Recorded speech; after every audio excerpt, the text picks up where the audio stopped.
चाकणकर यांना एसआयटीने समन्स बजावले.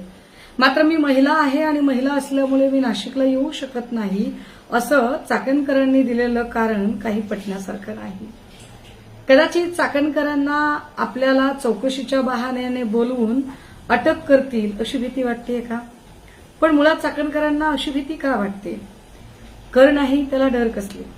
जर चाकणकरांचा सगळ्या प्रकरणात काहीच सहभाग नसेल तर चाकणकर या चौकशीला सामोरे जायला घाबरतात का बरं?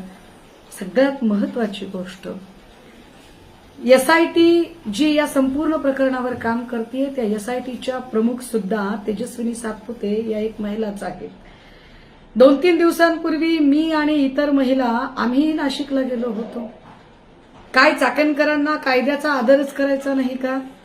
एसआयटीची किंमत चाकणकरांच्या नजरेत काय कसपटा समान आहे का? चाकणकर एका अर्थाने समन्सला अशा पद्धतीने जेव्हा उत्तर देतात याचा स्पष्ट अर्थ चाकणकर कायद्याला कवडीमोल समजतात.